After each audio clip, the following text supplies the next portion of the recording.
as someone else once you stop competing in sports, or when you have to face the terrifying reality that so many athletes personally suffer serious injury like a gastrointestinal tendon, a concussion, a hamstring strain, or an anterior cruciate ligament injury, also known as ACL.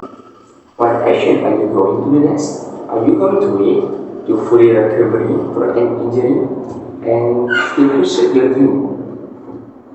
For being an athlete, if the injury comes again, and this time it's worse than before this, what will you do?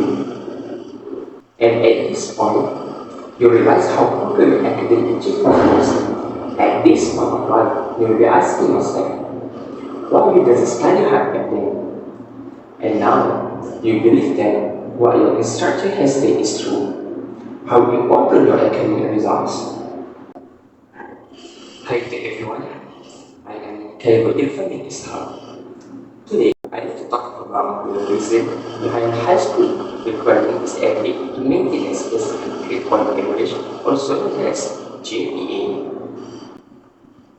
Before I start, I would want to encourage all the schools to use this approach, since we have many outstanding athletes at a very young age who can provide a bright future to the Malaysian sport industry, while also providing them with some of the best academic opportunities.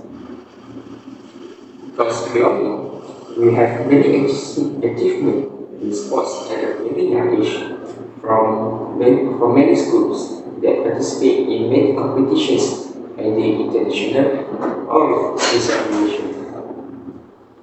This system will also make sure that the school can employ students who are widely in academics and sports. For the report, the United States (US) has been using the GPA system for their high school athletes since 1970. So, now all of us want to know, right, the advantage of using the GPA system. One of the advantages of using the GPA system in school is that first, it helps student enrollment to universities. For example, I give to you, the student can contribute their studies in the subject of study that they have desired since their childhood, while still competing for clubs, states, or nations. As we all know, the courses that have been provided in many universities, either in Malaysia or overseas, they have a very specific GPA that they have set if the students want to participate in each course.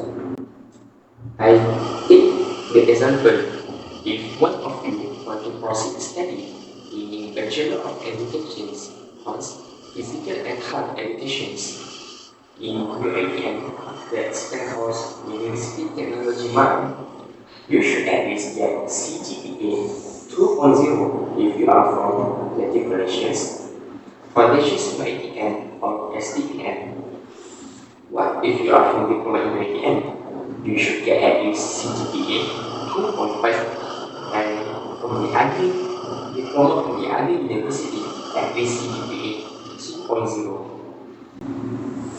Secondly, it exists to offer students a better education, because in today's world, their chances of succeeding in sports are uncertain due to the fierce competitions and limited space available either for the clubs or for the country. Therefore, having more academic credits was preferable for them, since they still have employment options. I'd like to share with you guys why I'm studying in Emerson Bali back then. They require the students to score at least GPA 2.8 above in every examination they have been taken if you want to represent the schools in any competitions. At first, we all agree with these implementations because you all know that, because we want to score 2.8 in CGPA in every examination if you want to compete in sports. But we take it as a challenge and it makes us eager that we should study hard if we want to make name or represent the schools in sports. In actions, it is in preparing kids for the real life world. We don't know what will happen to us in the future, right? If we can continue to be an athlete anymore due to the injuries, and there are many young great athletes generate each year. So, I give you I give Zafan the GDT football player. He can't to compete anymore with the great younger player, right? In GDT now, we have a young talented player in center back also, which is Persuasive.